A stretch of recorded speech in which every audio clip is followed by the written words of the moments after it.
Coming in at number 5 on our list is Peanut from the Rocks Tigers. We're getting into some pretty elite territory right here. I have Peanut at 6 because I had Gorilla at 5, but you guys both have Peanut at 5. So who wants to take the start? Do you want to be a bit of positive, man? Love it. This. No, you know, we got to give room here to each other. We talk a lot, you know, too much even. Now I just wasted also 20 seconds on Peanut. But I think this guy is the best pressure jungler in the world. I think what Peanut can bring to the early game is absolutely insane. Yes, he's still young, you know, he's still fresh, he's still trying a lot of crazy things here and there, and sometimes it does backfire for him.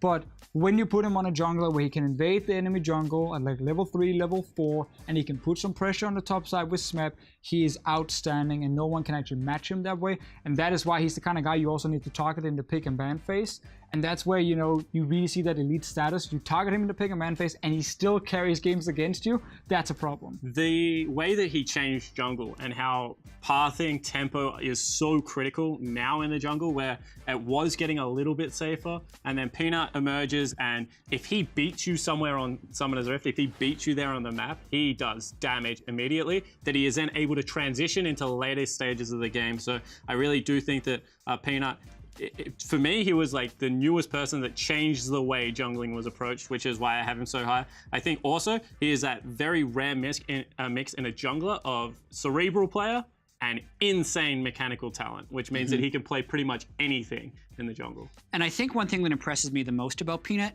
is the type of control he can exert on the map without warding a whole bunch. Because in the history of junglers, a lot of times, like when you look at Dandy, he had amazing control, but he also had like exceptional vision control.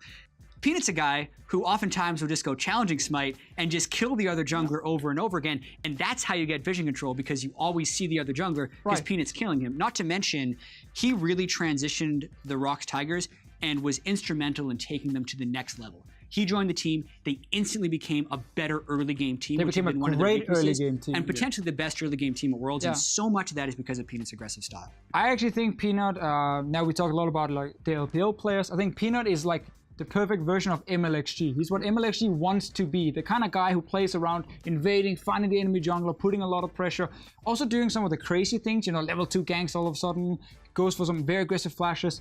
MLXG tries to do all of that. Peanut does it way, way, way, way better than what he does, and he does it consistently as well, which is the crazy thing about Peanut. And that's how I was going to say, you know, how Peanut is great, because SOFM, MLXG, all these guys actually emulate his pathing and his style, and they still just can't reach that level of crispness and I guess effectiveness around Summoner's Rift. Even if they do get ahead in the early game, they're not as impactful in the mid game. So it is very. Now the reason he's with not that higher, being said, there is one player who is a higher ranked jungler on this list. So now we need to say, we're going to get to Clearlove in a bit, but why would Peanut not be able to overtake Clearlove is what we have to talk about now. So my biggest problem with Peanut right now is how he's been performing in finals. In the spring final, he got out jungled, honestly, by Blank.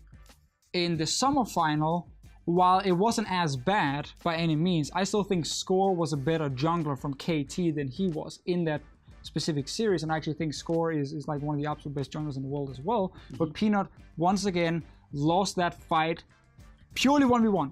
So I think when it really matters in the really important finals, that's where Peanut hasn't really shown enough yet, and that's where the experience and legacy of Clearlove bumps him slightly above. Clearlove's just won so much more. I'm going to steal your point, which is if in a late game situation you can pick one jungler to make the play, you go towards Clearlove just because of that experience, in my opinion.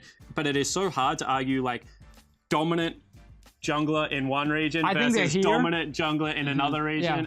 You're comparing pretty much like a cerebral jungler to a very aggressive jungler, gank heavy from Clearlove. So there are so many differences but similarities at the same time that this becomes a really I moved them up argument. and down like 5 times, honestly. Both of these junglers are incredible, but Peanut, the second highest ranked jungler on our list, number 5 overall, and that'll do it for Peanut.